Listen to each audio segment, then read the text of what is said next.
Are you running a marathon? Oh my god, I could never run a marathon. You sure about that? My god, a marathon? That's like 42 kilometers, 26 miles. I don't understand those people. That used to be me, but not anymore. Welcome to the Marathon Podcast. My name is Christian Warwick, and today we're having a very cool guest with us.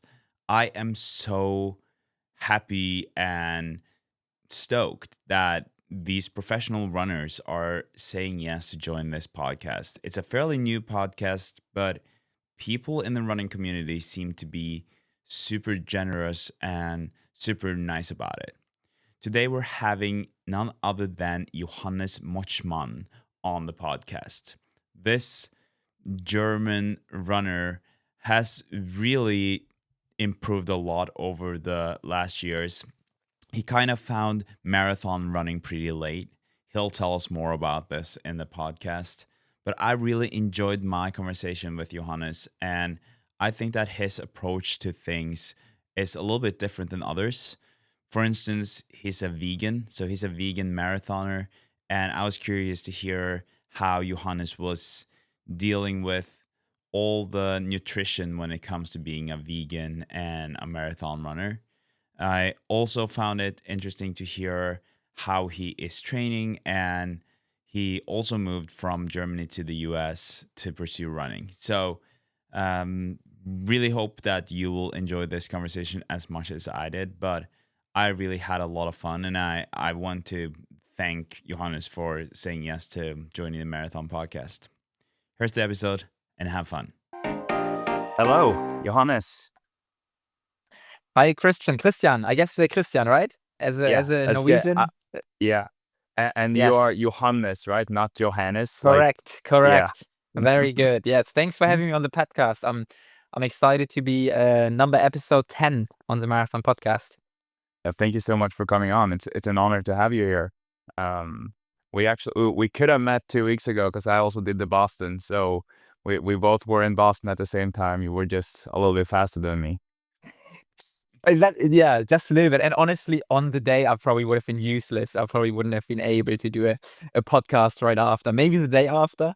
But yeah, I was pretty cooked that day. Yeah.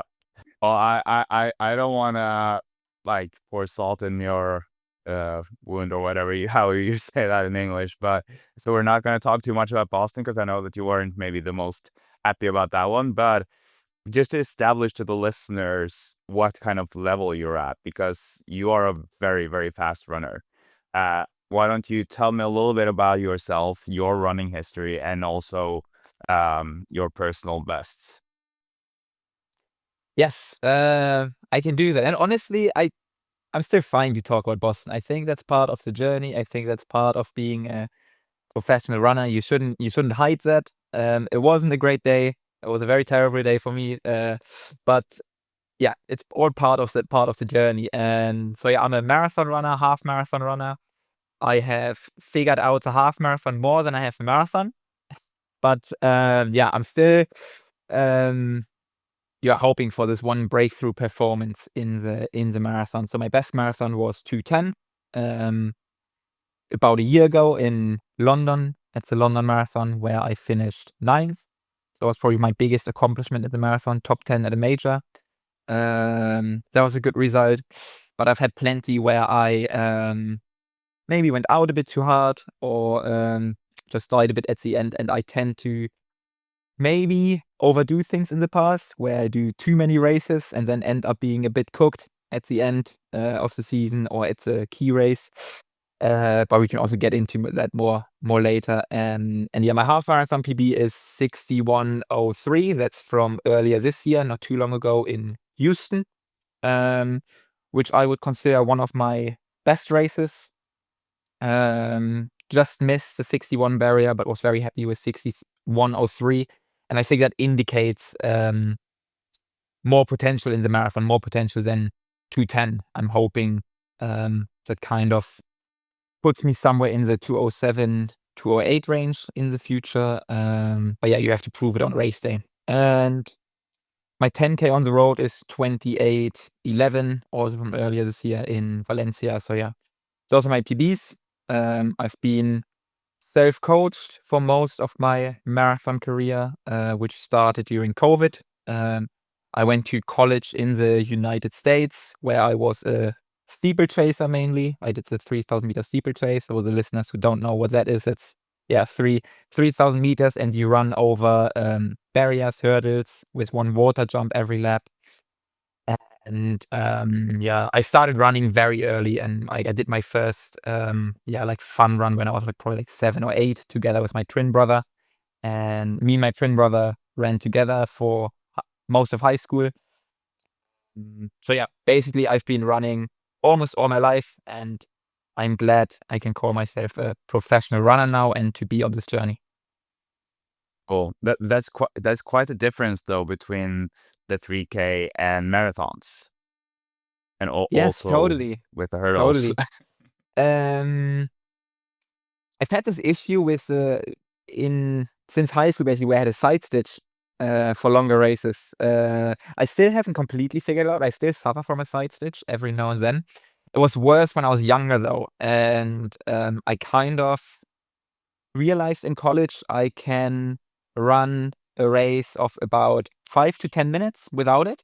And a 3K steeplechase is usually like, my PB is 8:33, so, or just under 9 minutes of racing was usually fine, but I struggled with the 10K and even the 5K in college. I think the 10K ultimately probably would have been my best event, but at the time I struggled with it. And also it seemed like there was a little bit of less competition in the steeplechase, and in college it's all about how many points you can win at the conference championships and if you can make it to the national championships. So my chances were better in the steeplechase, and that's also where my heart was in the steeplechase. I think I lacked a bit of speed to be like a top steeplechaser, like let's say my 1,500-meter speed. But I loved the steeple because as a child, I always loved watching it on TV. I thought it was the most entertaining race to watch. And I thought it just a very cool event. And I always loved to be a steeplechaser, proud to be a steeplechaser. And I still follow it very closely. I haven't done one. I wonder if I'll ever do one again. It's kind of hard to go back from the marathon to the steeple, but Yeah. it's a very, very cool event, I think. So what made you do the switch, like from that to longer distances? Yes. So after college, I still tried to steeple for 1 year to maybe make the jump. At the time, the Olympics were coming up at the time. I finished college in 2019, and I was hoping to qualify for the Olympics in the steeplechase in 2020. But then COVID happened, and no Olympics. We didn't know what was happening. And I had a friend who did the marathon, and I kind of just jumped in with him and really enjoyed the training. In college, I already always enjoyed long runs and long tempo runs the most. I went to Iona College in New York, and there was a program known for like rather higher mileage, long tempo runs, hills, kind of like all that strength work. And I always enjoyed that, but never really thought about the marathon, didn't know much about the marathon. And yeah, then just really enjoyed the training. And during COVID, there was an opportunity to run a marathon, a very, very small one in Austria, Vienna at the time. I remember it was very hard to travel, all that stuff, but I had the opportunity, so I said, why not? Let's do it. And really enjoyed it. And then, just stuck with the marathon. What was your time on that one? A couple of weeks ago, I posted my very personal documentary about my journey from anxiety to Boston Marathon. I'm so proud of this work, and I really want you to watch it. So if you have time one night and you want to have some more running content, take a look at this documentary, Run to Survive More Than Boston Marathon, and I hope that you will enjoy it. Back to the show. The first one was 2:14. 2:14. 2:14, yes. It was, remember that sub 2 race from Eliud Yeah. Kipchoge in Vienna? Yes, so it I was was a actually loop. watching the documentary the other day. Oh, very cool. Yeah, Yeah. So part of the loop, we ran a loop like 6 or 7 times. Like I said, it was a small COVID race. They just put it on, for people who didn't find races. And part of the loop was that stretch which was great, Yeah. which was obviously super flat, great conditions. The other part of the loop wasn't that great, I thought, but it was still very cool to be there and just to get the chance to run a marathon. And I glad I did it at the time. I don't know if I would have done the marathon without COVID, without that opportunity. So yeah, it's funny how it all plays out sometimes. The 2:14, you must have been pretty stoked at the time because not a lot of people do 2:14 on their first marathon. Like I know, I understand that you had a lot of running experience, but still a very different discipline than the marathon. And just Yes. were you expecting that? A lot of people were surprised. I knew my strength is the longer distances for sure. I was happy that I didn't struggle with the side stitch, which I had struggled with in college most of the time. And one thing that really helped me was a higher mileage. I had a feeling that the higher my mileage, the less I struggled with it. Yeah. I don't know, the diaphragm just relaxed. I'm not sure how to explain it, but no, in the race I was still I'm always pretty ambitious. I think I went for 2:12. I wanted to run 2:12 in the race. At the time, I didn't really have a fueling strategy. I think that's why I really bonked in the last like 5K and really slowed down. But at that time, I was happy. Was just happy to do a marathon, to finish a marathon, to run 2:14, to call me marathoner. But I did have the ambition to run under 2:12, and I think at the time the Olympic qualifying time was 2:11:30 at the time. I mean, it has so drastically improved in recent years. Or increased the standard. But I think that's what we went for. And I was like on pace for, I don't know, maybe halfway or something. But yeah, no, still very happy, and it was still very cool to just do a marathon. So did that just change everything for you in terms of or were you already very invested in the marathons and doing that, or was that kind of what put you on the course of, okay, now I'm doing long distance races going forward? Yeah, and I think like I said, 3 months before that race, I probably, if someone would have asked me, I probably would have said, "Oh, I don't know if I'll ever do a marathon." There was definitely a massive change and huge change. Also, at the time, I started medical school in Germany, which was all online though, so a very different experience. And so at the time, if you would have asked me in the summer before that marathon, the marathon was in December 2020. So in the summer before, I probably would have said, "Oh, I'm probably gonna quit running and just focus on school, focus on academics." But that has all changed now. I'm right now on leave I'm taking a break from medical school to make sure I can fully focus on running and get the best out of myself. So yeah, no, it's really crazy how sometimes things can completely change and change your life. And like I said, yeah, if someone would have asked me then, I wouldn't have expected I will become a professional marathoner. I was all I know COVID was a very tough time for people.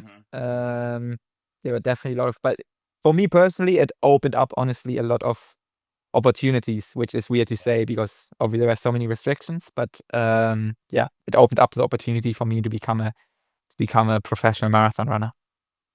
Awesome. And how long did it take from that 2:14 marathon to you becoming a professional marathoner? Like, when did you get sponsors? When did people start to kind of notice you in that way?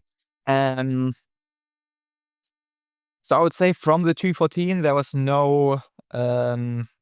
no financial benefit coming from it. Only me knowing, oh, I might have a future in this. I might I can improve because the training before wasn't very mm, it wasn't very focused training, honestly. I kind of just jumped in with my friend, marathon training, kind of tried some new things. It wasn't very structured. When it kind of started was in October 2022. I did my second marathon. So before that, I still wasn't really sure if I will really do this with a marathon. Again, also because you have to financially support yourself, all those things. I thought about school. I was still in school full time.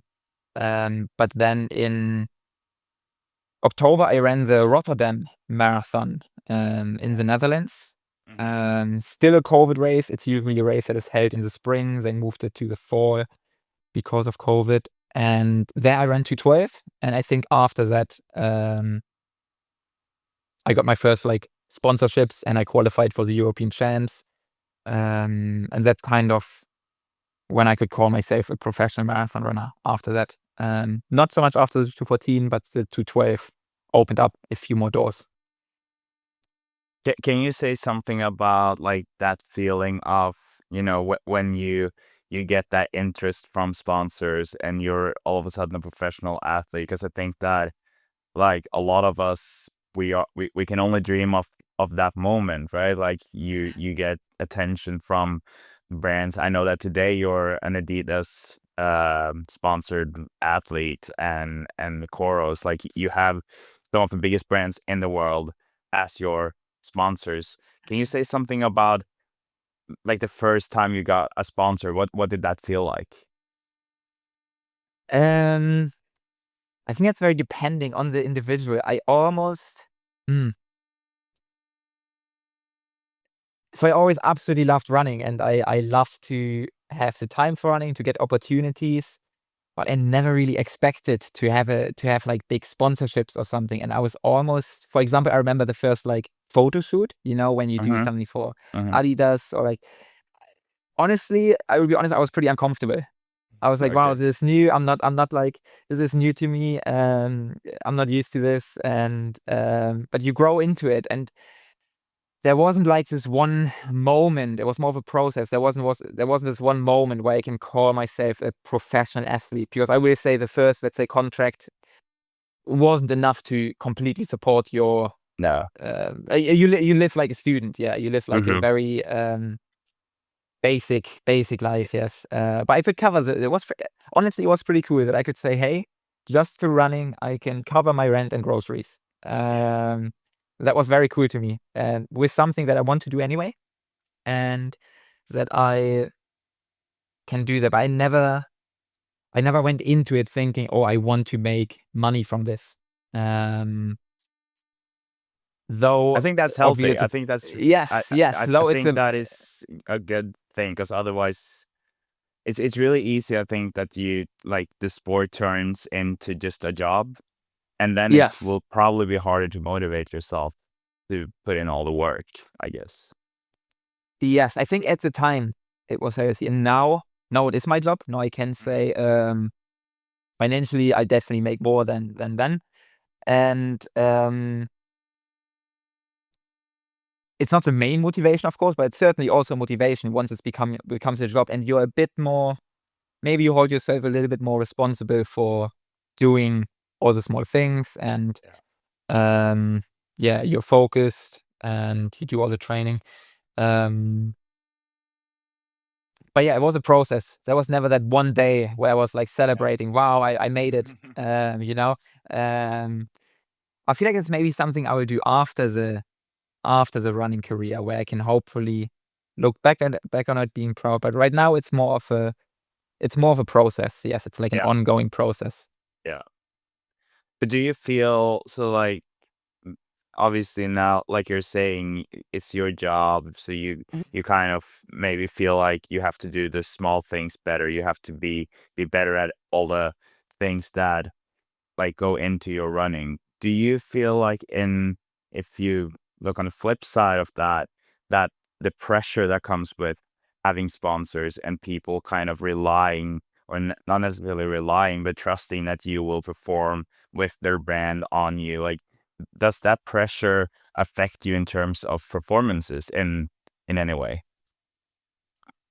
Um,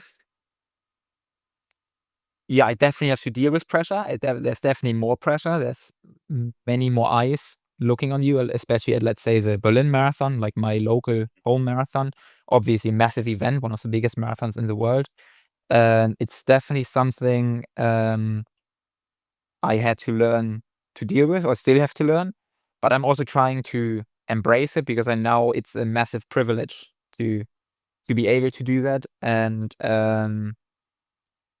it's still not real pressure. I mean, yeah, it's like this. It's like this. Who was it? Was it? Jackie O'Neal or Kobe Bryant or someone who told the story about his dad. He told him, "Oh, I feel so much pressure in the game," and then the father brought him to like the, I don't know, slums of LA or something and showed him, "Hey, this is real pressure." And I agree. I'm not like, it's not real pressure. I mean, I still honestly really enjoy it, and I think that's what's most important. If I wouldn't enjoy it, then I wouldn't do it. And yeah, I do see the pressure as a privilege, and try to kind of take positive energy from it, Yeah. and also use it. That's definitely a motivator in training too, to reach the next level in training. And so yeah, no, I see it as a good thing, honestly.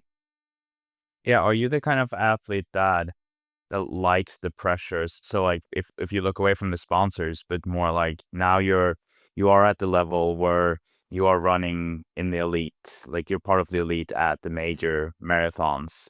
Um and like I can only imagine that that must put a little bit more pressure on you. Like there's much more pressure on Certainly. you running that than me running in Corral Mhm. one and like behind you guys, because like no one knows who I am, but a lot of people will know who Honestly, you I'm are. not yes, but I'm not sure if I fully agree, because most of the time, most of the pressure comes from yourself, you know?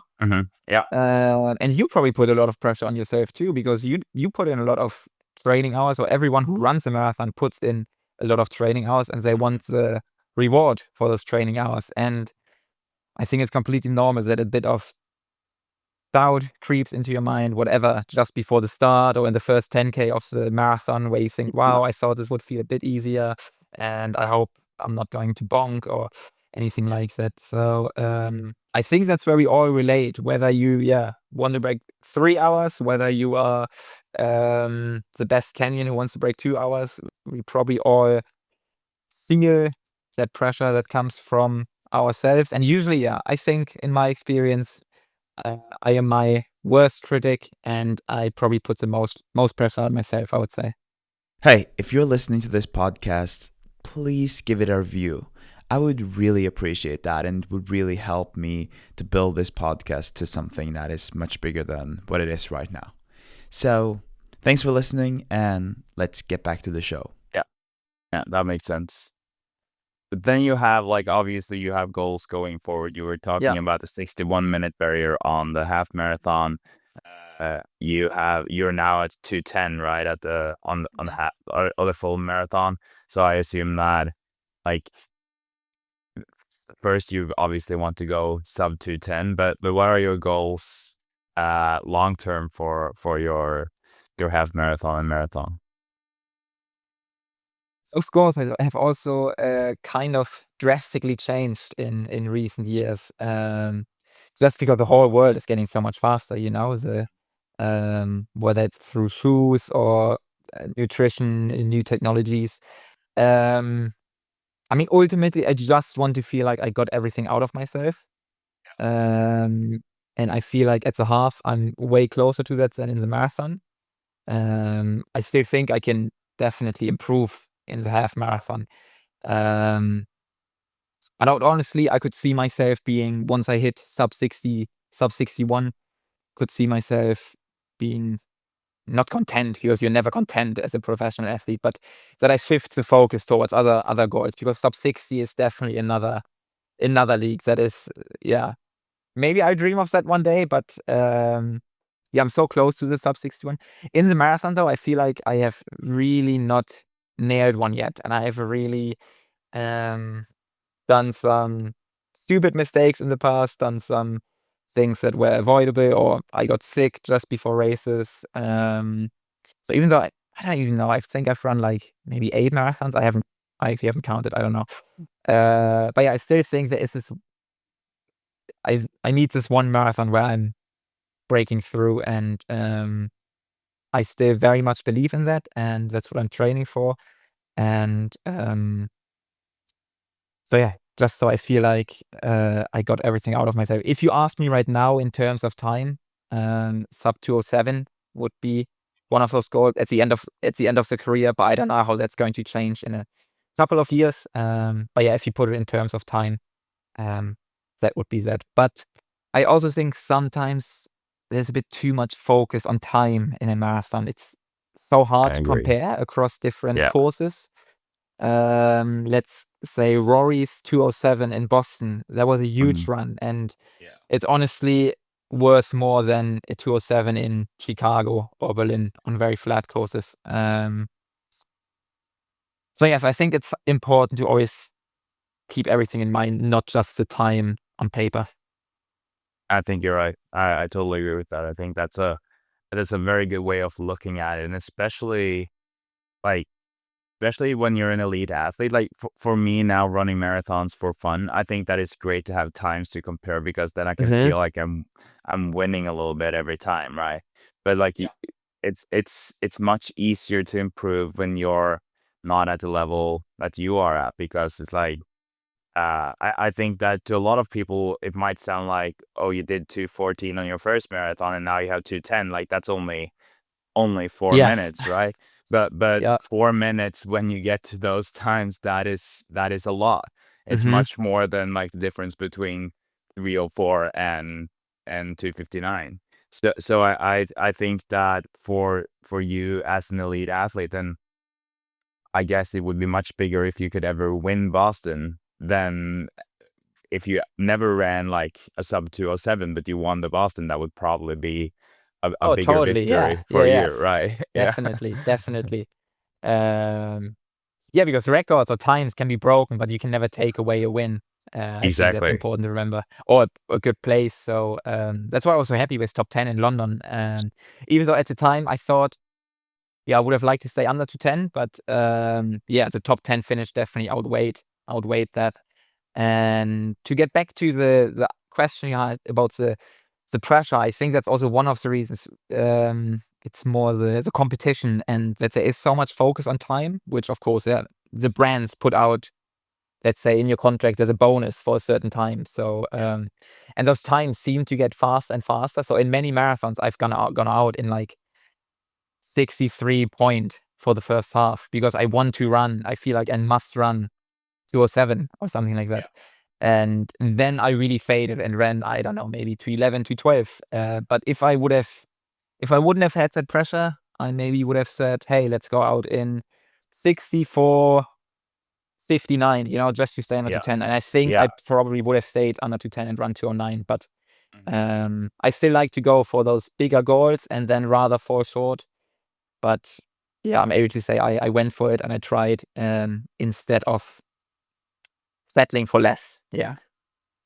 I love that, and I think that is also something that a lot of people, like spectators, love that, and everyone loves like someone who does that because at least in my opinion, it's like okay, you try and you might fail, but one day you will make it, and Hopefully, yes. then it's gonna be really good, right? Yeah. Yeah, yeah. But I'm super curious about your training because um so I used to be a speed skater myself, and my dad coaching me, I remember how much he focused on low intensity, making sure that we have enough of that. And then we saw other Mhm. athletes obviously performing with higher intensity and more high intensity in their training. My impression, based on just podcasts that I listened to with you, is that you are focusing a lot on high mileage and pretty low intensity on the things that are supposed to be low intensity. Can you say something about your philosophy when it comes to training? Yes. No, you're totally right with that. I definitely try to focus on higher mileage. I mean, yeah, it's needed for the marathon. You need to That's my number one rule if someone wants to get into the marathon before you try to hit fast workouts or whatever. The main thing should always be, increase the mileage and the easy runs and really keep them easy. And so yeah, most of my mileage, of course, is pretty easy. And I think running has become much more scientific, or the training has become much more scientific in recent years, which has also led to those drastic improvements, besides the super shoes, which are a reason. But I think that's also a main reason. And yeah, I mean, my philosophy is to just build mileage, run high mileage, do your threshold work. I have started to last year, which I think helped me with my half marathon to really increase the intensities too, which I didn't do too much at the beginning of my marathon career. I was really pretty focused on mileage. And like I said, I think it helped me with my 10K and half marathon, which drastically improved earlier this year. But yeah, not so much with the marathon yet. So I'm still experimenting. I still keep experimenting. Still keep learning a lot. But yes, I'm a big fan, big believer in high mileage, at least for myself. Again, depending on the individual. I know some marathon runners who do much better with, in comparison, lower mileage, let's say 100 miles a week instead of I'm aiming for 130, maybe in peak weeks, 140 miles a week. If you can stay healthy. But yeah. Yeah, because I was looking at their Strava, and obviously, being a European, I look at the kilometers, but I saw that like a few weeks before Boston, you had like 220 kilometers. Yes, Boston was different because I actually, that again, a bit of an experiment. I raced the 2 weeks before Boston, so I had 2 races leading up into Boston. That's why I was so cooked in Boston. So don't try this at home. This was it was a bad idea, but I wanted to try it. I wanted to. I knew it's risky. I didn't want to ask myself what if. So yeah, I raced the Berlin Half Marathon and the European 10K Championships. Both races, I didn't really want to pass up the opportunity. Honestly, the smartest thing would have been to say, okay, I'm not going to run Boston. But yeah, I mean, I had the elite entry and it was the last race of the spring season. So that's why I said, let's just try it. Let's go for it. In hindsight, you're always smarter. I'm still glad I tried it. I went for it and I learned my lesson. And will definitely approach my next marathon differently in that I just focus on the marathon, keep the mileage high until like 2.5 weeks to go. Whereas this time I dropped it pretty drastically because of the other races coming up. So I think I was past my peak at the Boston Marathon. When you have that kind of mileage, so 140 miles a week, like how many miles, like, or how many of those miles are low intensity for you, ish, or I actually percentage haven't done the wise, if math that's on that, but easier? if you, I can tell you that, for example, let's say on a Tuesday, I would do a double threshold.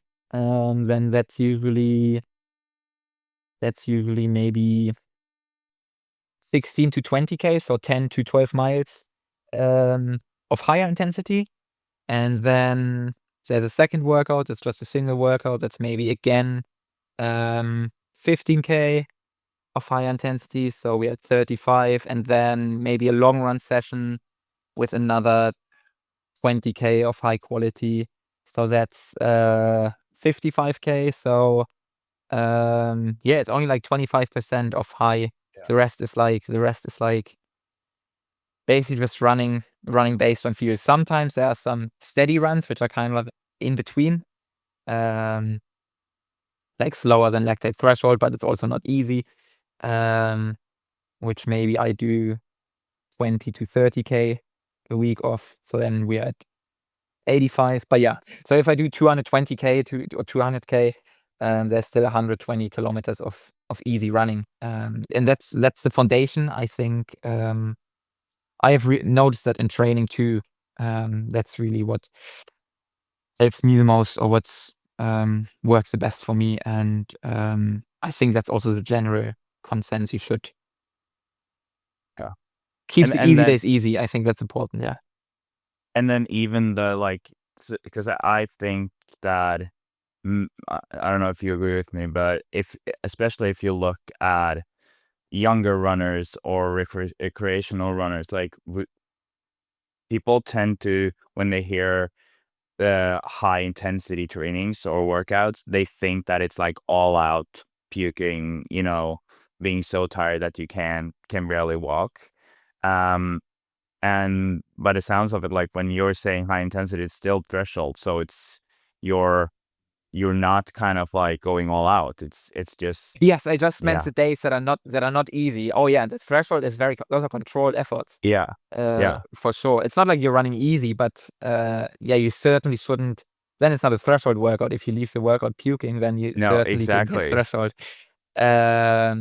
And there's definitely, well, especially in middle distance running, right? There's definitely a time and a place to do those workouts where you maybe puke at the end. Um, Obviously not too often, because then it's not sustainable and you maybe leave the race and workouts. But in marathon training, that's very rare. Unless you just started practice fueling and did something wrong, maybe then you puke. But no, that's very rare, because the marathon is of course all about the mileage, the consistency, and yeah, you just run so much. It's about the recovery in between to make sure you recover well, and yeah, that you're consistent. But very rarely it's about these very high intensity Yeah. workouts where you're basically racing. It's very rare that you race in marathon training. Yeah, I love what you were saying in the Life in Stride podcast, where because I've been saying the same thing, and that is that I feel like marathon training is kind of easy to train for, like the philosophy of marathon training, in my opinion. And that there are Yes. obviously a lot of different ways of doing it, but like if you want to go the safe, do, pick the safe option. I feel like you're saying, run a lot of easy stuff and have threshold training every now and then, but like make sure that that is, like you said, you Hmm. still keep it at threshold, right? Because I think a Yes. lot of people write on Strava, I had a nice threshold training today. And then if they were actually doing lactate monitoring, or if they were looking at the intensity a bit more, then maybe it was way beyond or way over Mhm. threshold, right? And that is where I'm also curious, because I at least as Solid Rory did, and I assume that you might also use lactate monitoring in your training. Is that the case? So I'm training solo a lot. Mm-hmm. Um, I love training in groups, but now I'm training solo a lot. So no, unfortunately, I'm not, because I wouldn't want to leave a lactate meter somewhere. Let's say I'm training on this No. bike path and I run like Yeah. 3K out, 3K. I can't just leave the lactate meter somewhere A laying around. It's like, $600 little yeah, tool. yeah, it costs a lot of, and it's kind of small, but it's also not comfortable to take it on a run, you know? So, I usually once a year I do some like, in Germany, it's like a lab where I get like my Uh-huh. lactate threshold, test, and they also give me the, um heart rates in Yeah. accordance to the threshold. So I train with heart rate a lot, especially in threshold sessions. So yeah, I use my Coros and this like little armband on my arm, because I don't like the The belt chest around your strap. chest, you know? Yeah. Yeah, Yeah. I find that uncomfortable. So I use this little from Coros, this little armband, and for my threshold sessions I can kind of put that on my watch, and I actually always check my heart rate before my pace, because again, depending on conditions, depending on where you run, I really focus on the heart rate. Check that the heart rate is in place.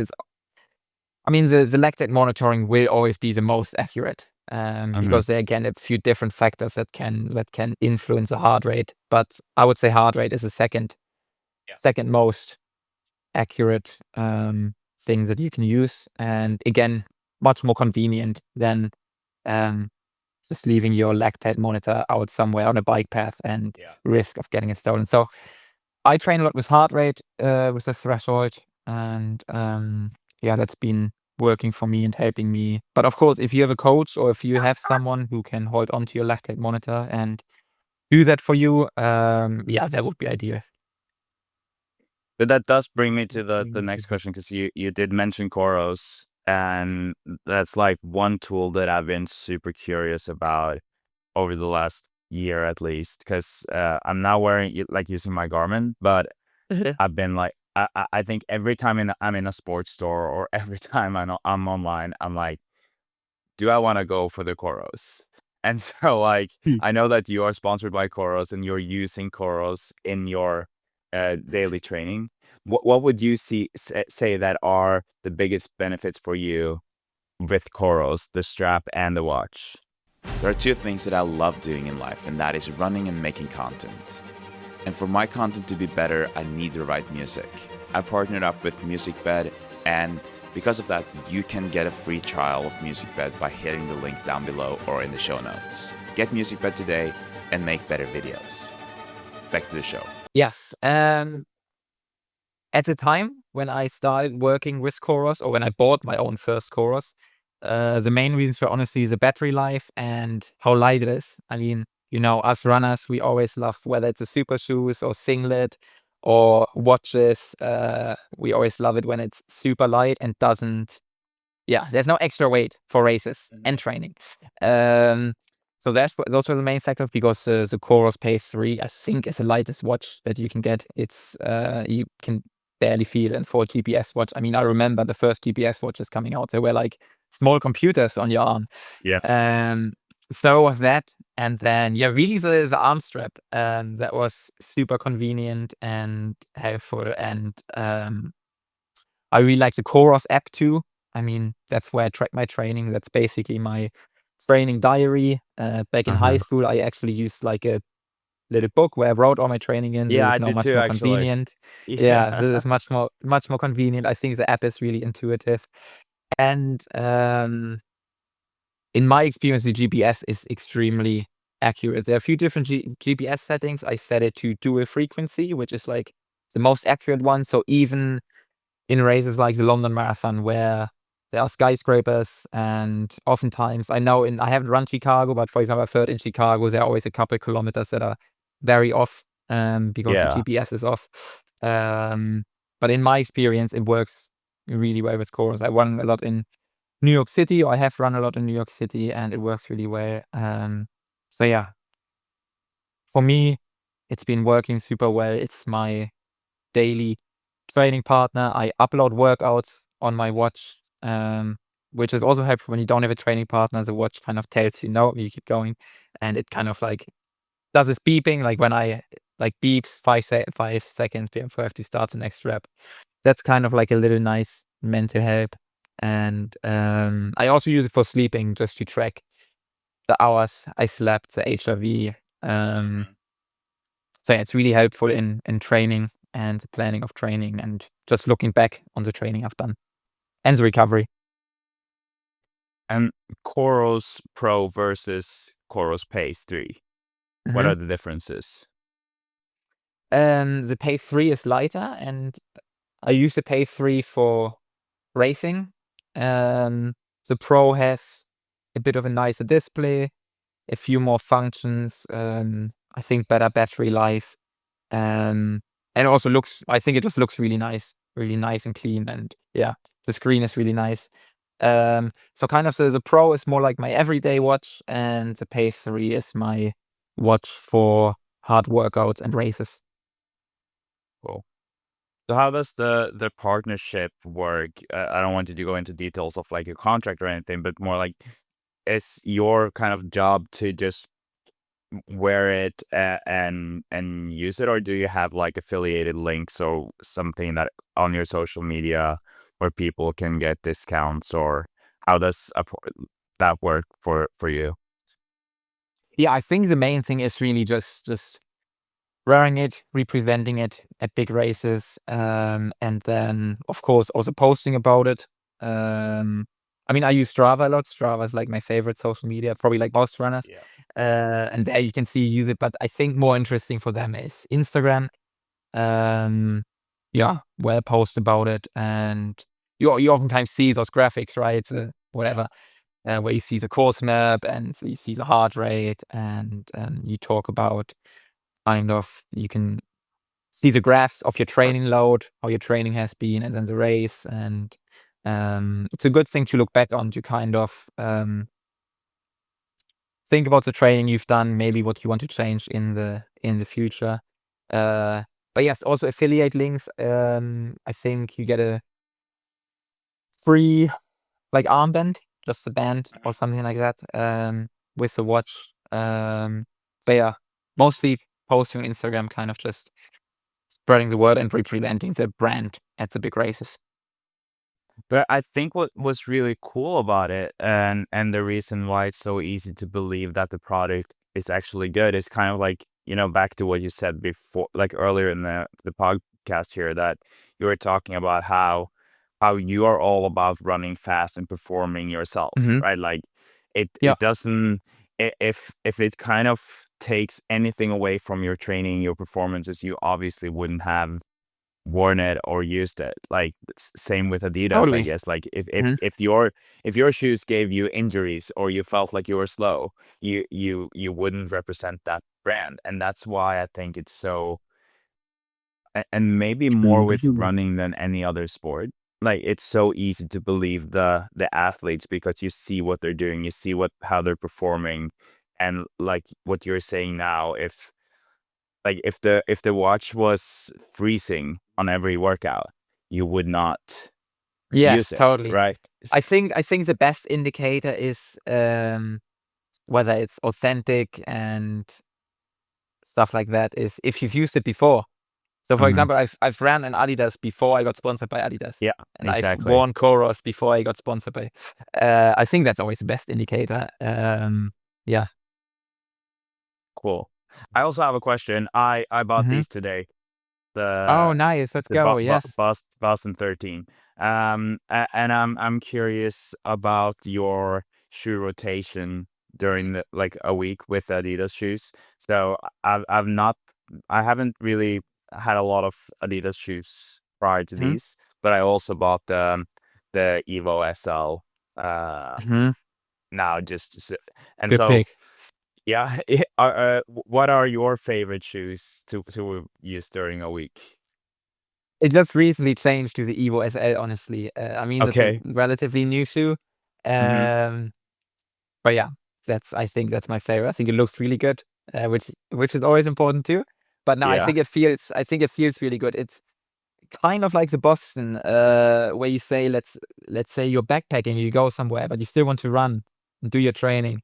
The Evo SL or the Boston would be the best shoe because you can use it for everything. You can use it for workouts, you can use it for hill sprints, you can use it for long runs, easy runs. So that's what I really like about those shoes. Since I do travel a lot, and of course you don't want to bring, I don't know, 6 pairs of different shoes. So recently I've been running a lot in the SL.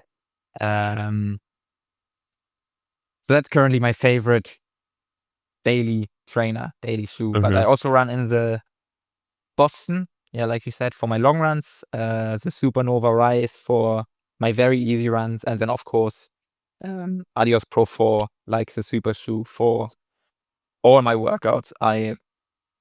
99% of the time I wear super shoes in workouts. I know there's some people who still um, kind of save super shoes for workouts and rather um, train in, yeah, kind of the older flats or regular trainers. But I do all my workouts in super shoes basically. Maybe, yeah, sometimes Evo SA or Boston, but I think it really helps with recovery. It helps you run faster and training, which I think will ultimately help you run faster in racing, of course. Um, so yeah, the super shoes are, I'm really happy with them from Adidas. I think that's really lucky because I know they used to be whatever other brands, and it's not nice to know that you're a little bit behind another brand. Even though I must say, I wonder what's this. I don't know enough about it yet, but about the new Puma shoe that Rory wore in Boston. He was raving about it. Obviously, I can't wear it myself, or I haven't worn it. But I would be curious if they really are different and if Yeah. what's the answer of the other brands is. But yeah, I don't know enough about it yet, and I'm super happy with the Adios Pro 4 and the Pro Evo, which looks very similar to the Evo's edit. It's like Yeah. really light, the really light one. Yeah. So you're using the higher end one for your workouts, the Pro. Yes. For workouts, I always use the Pro 4. For races, Yeah. I have used the Pro Evo, like the really expensive one. Mm-hmm. Um, but I really like both for races. It kind of just depends on the day. Pro 4 is a bit softer. Maybe feels a bit more comfortable at first, but the Pro Evo is much lighter. So kind of Okay. just depends on your preference. What would you say to those that are using super shoes for all the runs? Because I mean, like a lot of people will see professional runners run in super Yes. shoes, and then they go out and they buy like $500 shoes and they wear them for everything. What would you say to those people? I would say you can probably save a bit of money by just wearing like the cheaper shoes for the easy runs. But I mean, if that doesn't hurt you, I don't think it would hurt you, though. I think a bit of a shoe rotation is good for injury prevention. To Yeah. not always run in the same shoe. So yeah, I would just advise people to run in different shoes every now and then if they can, and yeah, they can save the miles on the shoe and just use them for workouts and races and don't need to run in them every day. Also, I think when you wear them, you tend to run faster in them, and then you maybe don't Yeah. recover as well. So yeah, it's good to just put on regular trainers and slow down a bit on your easy days and save the super shoes for the hard days. And so if you like, or I guess you are wearing obviously both of them. Like if you have the Boston and you have the Evo or the SL, what kind of run would you then prioritize the Boston for? Would that be the long runs and then other easy runs with the SL? Honestly, that's a good question because I only started wearing this like 3 weeks ago. Mm-hmm.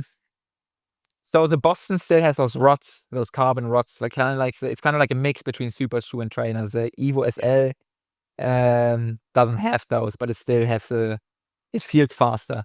So I think for the long runs, I would wear the Boston, and for like maybe steady runs and the Evo SL, for example, I wear a lot I do strides, hill sprints twice a week, for stuff like that, I think. But I still need to figure it out. Yeah, they feel so comfortable, the Evo SL, so I like to just wear them all the time almost Yeah. for the easy stuff. But yeah, something I honestly will figure out. And I always forget I should track it on Strava. I'm too lazy to always do that. I think I always get an email from Strava. You have 30,000 kilometers on your shoes. You should switch them because I never changed that on Strava. I should do that and then actually track how many miles I do in which shoe and for which runs. It's actually a good feature in Strava. I should do that. Yeah. Yeah. Another thing that I really wanted to ask you about, because I know that you're vegan, right? First of all, I love your the reason why you're vegan. I mean, you can say yourself, but it's about the animals, right? Yes, just for the animals. Yeah. Mm-hmm. I honestly love that. And so like listening to you talking about it, I'm like, I really should, be more aware of that because I'm a big animal lover myself. And then it's kind of like one of those things that you're just a bit oblivious to and just you shut your eyes and you don't think about or at least I do. And I'm like, okay, I need to consider this a bit more. My concern as an athlete, like when I was an athlete, but also now that I'm trying to run more and want to run faster, would be to be able to get everything that I needed with a vegan diet. And it seems like you figure this out. So like how are you solving the vegan and the professional sports combination? Yes.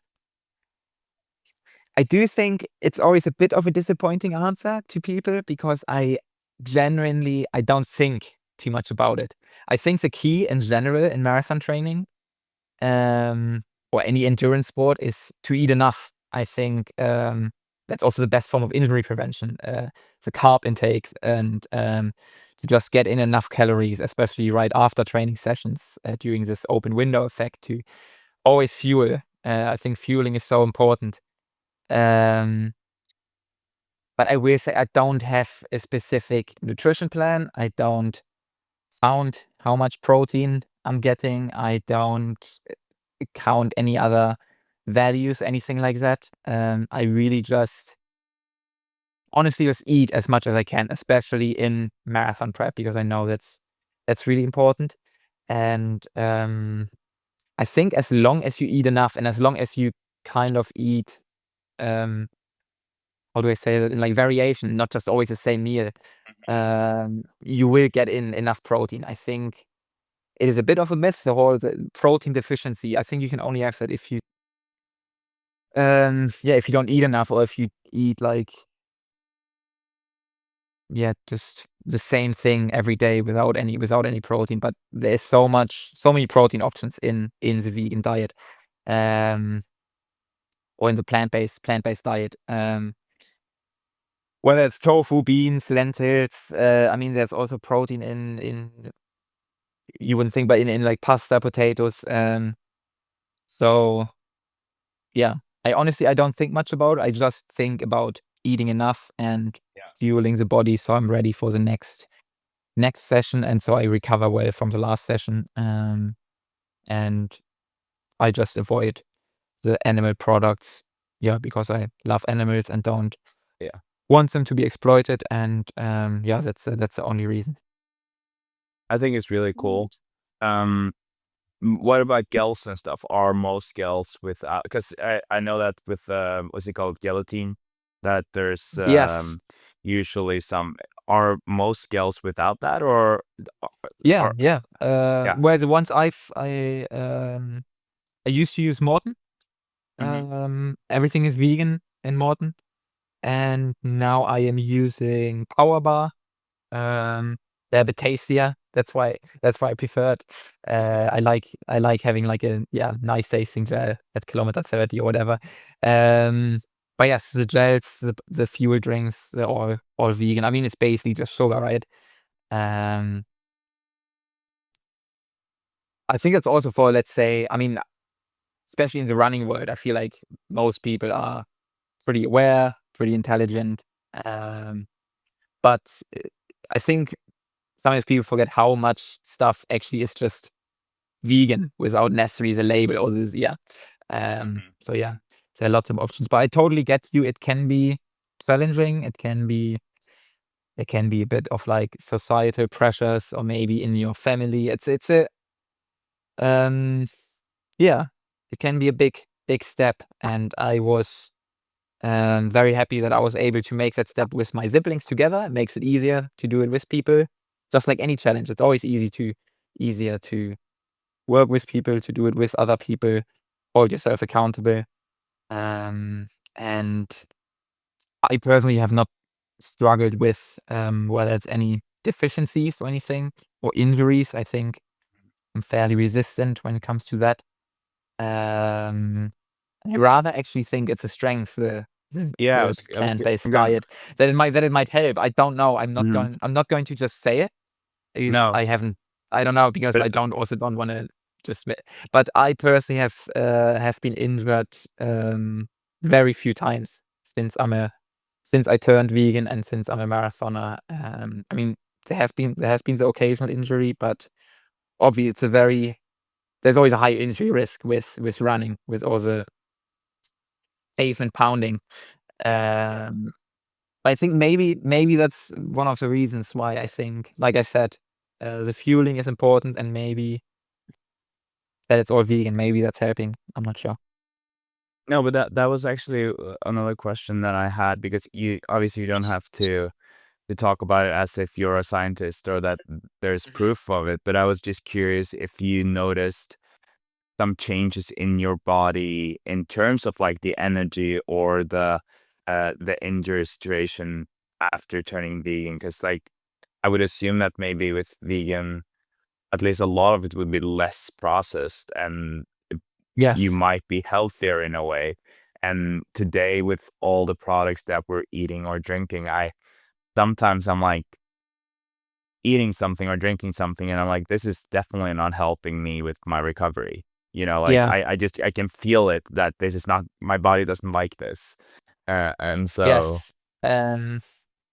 I honestly, I want to say like, oh yes, I felt so much better, and blah, because I would obviously love if more people stopped eating any. But I won't lie. I felt no difference. I felt completely the same. There was, again, might be depending on the person. I felt exactly the same. Uh-huh. Looking back though, I certainly had more smaller injuries, niggles, looking back in, like, for example, high school. Well, I did, like, I ate meat in high school, then I went vegetarian, then vegan. Might also be other reasons. Might be because I was still growing or anything. But might also be the reason that I stopped eating meat and then later on stopped eating all animal products. In hindsight, I think I was much less injury prone. Yeah. And again, I don't have the data to back it up that it's due to the vegan No. diet, but it might be a reason, yeah. Yeah. No, I think that Yeah. makes sense.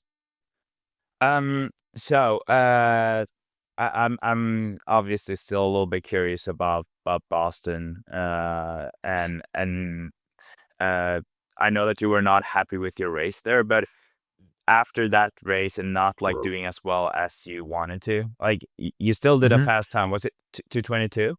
Was it? Yes, I ran 2:20. Well, I didn't. I walked the second half like quite a bit, and Yeah. it really wasn't about the time anymore.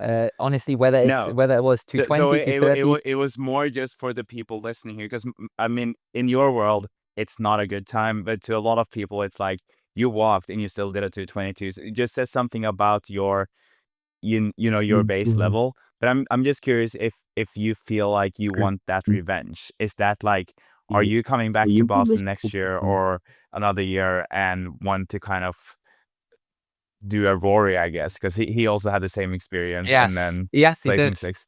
Yeah. Um, right after the race, I was like, yes, yes, I will. I now had a bit more time to think. I think Boston takes a lot of very specific preparation, and especially the downhill running, which had never been my strength. My strength is uphill running, which of course you need to in Boston with Heartbreak Hill. But I didn't even get to play that strength in the race because I was so cooked from the downhill. My quads were just so cooked that there was nothing left when once there were a few uphills. Um, I think I will have to give it a couple of years, and I would want to improve my time in a flat marathon, and then really focus on this very specific preparation for Boston with more hill training, more downhill running. But yeah, I definitely want to be back. Anyway, because it was honestly one of the most, besides the result, it was one of the most amazing experiences just because the All right. atmosphere was so great and I loved the course. And yeah, for that reason alone, I want to come back, but also, of course, to get a bit of revenge and so that, yeah, I would have a faster Boston time to my name at some point in the future. That makes sense. How does that work with in terms of are you invited to those? Like, so as an elite runner, how is Mhm. that process of, because this is obviously an unknown territory for the rest of us. Like, Yes. do you get the invitation? Do you sign up? How does it work? So most of us professional runners have an agent. They're registered with World Athletics. And for me, it's actually my twin brother. He is an agent, so I'm quite lucky. He does a very good job for me. He's super helpful. Um, and sorry, just talking generally, not about Boston. Yeah, usually, yeah, the agent gets in touch with the elite coordinator. Every big marathon has an elite coordinator. And then it's about the details such as, yeah, what can they offer? Can they offer travel, hotel, maybe an appearance fee, maybe even a pacer, something like this. And of course, a marathon, let's say, the Berlin Marathon is financially more lucrative for me as a German, a Yeah. person from Berlin, than the Boston Marathon. And vice versa for an American person is likely getting more money in, or if even, yeah, I mean, there's sometimes you get money, sometimes you Mhm. just get the hotel, sometimes Yeah. you only get the free bib, the elite bib.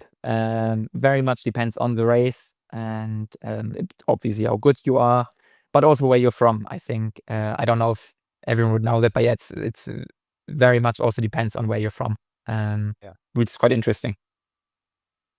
But the like, so I know that for Boston, you Hmm. were in that hotel, you went downstairs, and Hmm. like everyone in the hotel, they were kind of like applauding you as you Yes. were walking towards the buses. Is that something that happens like at other marathons, or was that more unique for Boston? Just the applauding or the Yeah, they're applauding. Like, I mean, like, yeah, I will say so, yeah, it's like all the major marathons, they put you in a really nice hotel, they mhm, take care, you get nice food, physio, they always take very good care of you. But I will say in Boston it was next level. It feels pretty incredible. It feels amazing. They take such good care of you, and that's what I mean with Boston. Really was just top tier. It was a different level, I thought, in that perspective, in that regard. And yeah, it felt very, very special. And of course, it feels good that um, it's very motivating too. Yeah, I thought yeah. it was very special, and that's also a reason why I want to come back. Cool. But so like for Boston or any of the marathons you're doing, do you usually do like a recon like of the course beforehand, other than watching videos and research? Do you drive through it or run through it or parts of it? What is your normal No, routine? no, not usually. There's always a technical meeting for the elites, coaches, managers, is the day before in the race hotel. That's where they talk about the weather. That's where I talk about the pacers, introduce the pacers. Hey, let's say this guy is running the pace for a 2:05 marathon. This guy is running the pace for a 2:10 marathon. Um, and then they also talk about the course, show like a video. Um, but no, I never drove S- the course in a car So before, anything like that. in Boston, do you feel like you were surprised at any point? Like, I was, yeah. even though I talked to so many people before, Mm-hmm. to people who have raced it, professionals who have raced it. I think Boston is one of those you have to do it yourself to really Yeah. understand it. The What was the start biggest alone, surprise? honestly, the start was pretty crazy. Yeah. And it's so, I mean, they told me, yeah, it's a downhill at the beginning, but it was really a steep downhill. You could look down. It was crazy. Yeah. And yeah, I think that's mostly it. The I start, the was first surprised. I was 5K. surprised by the rolling hills in the beginning Yes. too, because I Yeah. was told, like you said, I was surprised by how steep it was. Because I drove Mhm. through it on the Wednesday before, so I was very Mhm. lucky or happy I did that. But I felt it was very steep, like you said in the beginning, and I was like, wow, this is steeper than I thought.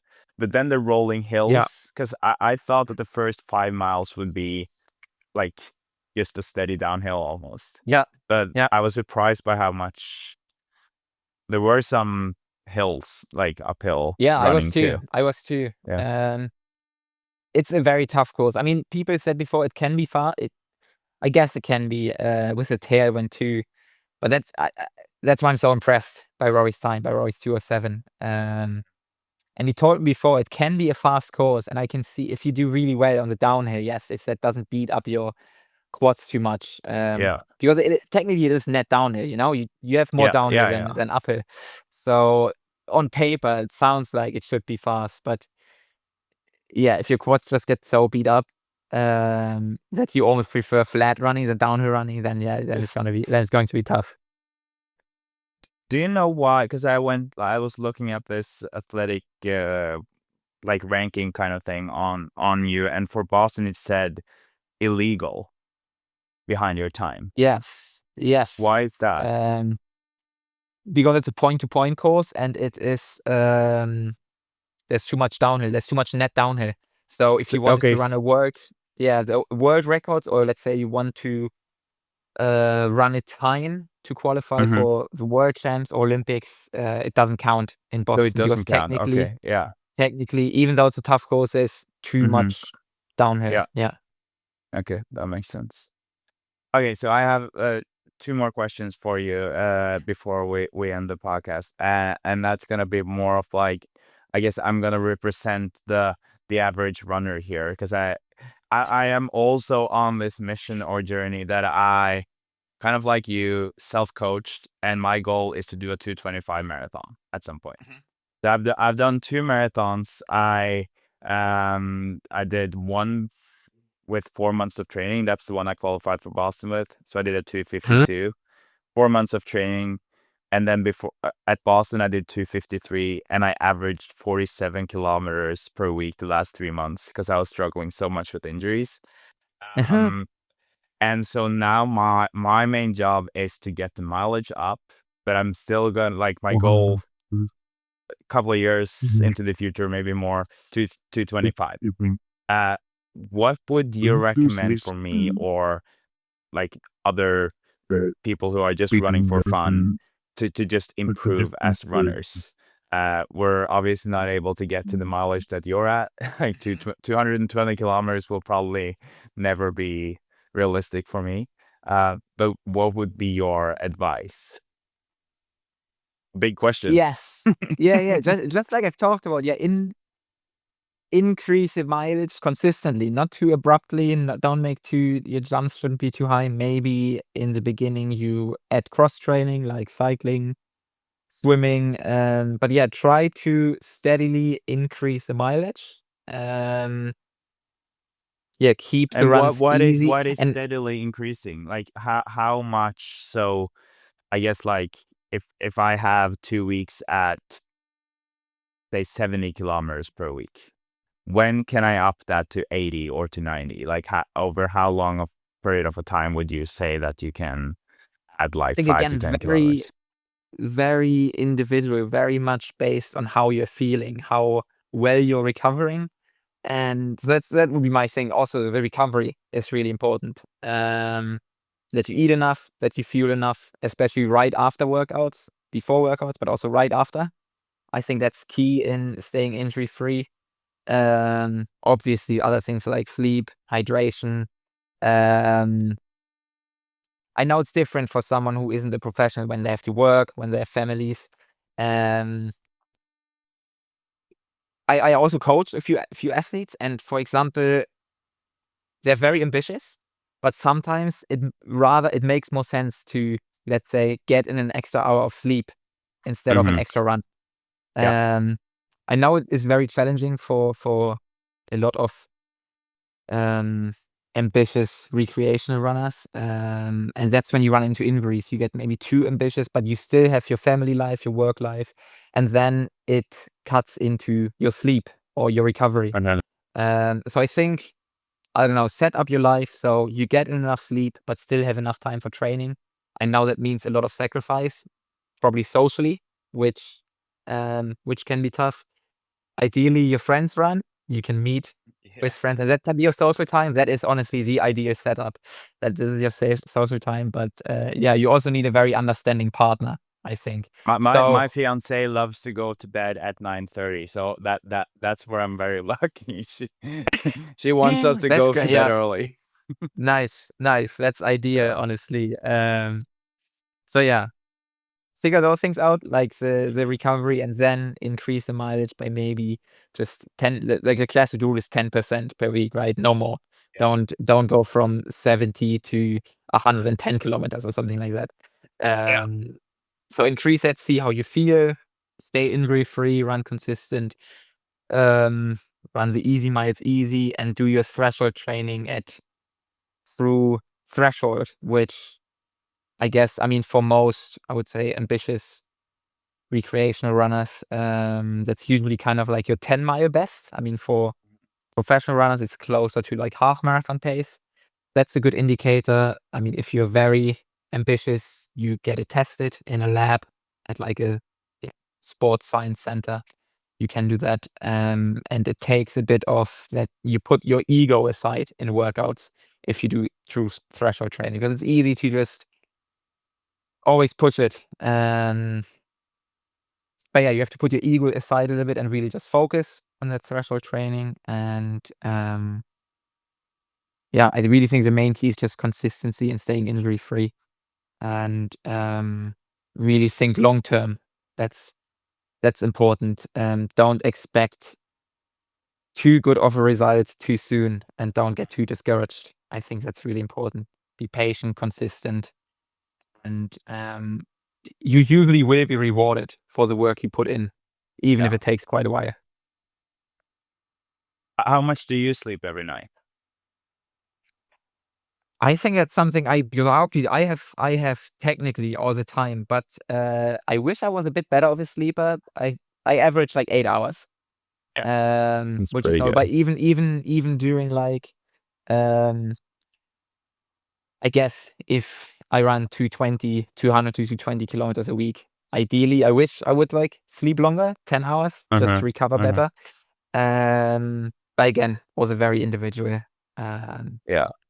Yeah, I know people who can do that. They can just, or apparently like Paula Radcliffe, who used to be the world marathon record holder. I've heard she slept like whatever 13, 14 hours, which is absolutely That's insane to me. crazy. Yeah. Yeah, I don't know if I would have been able to. yeah, I wish, but yeah, if I get my 8 hours, I'm happy.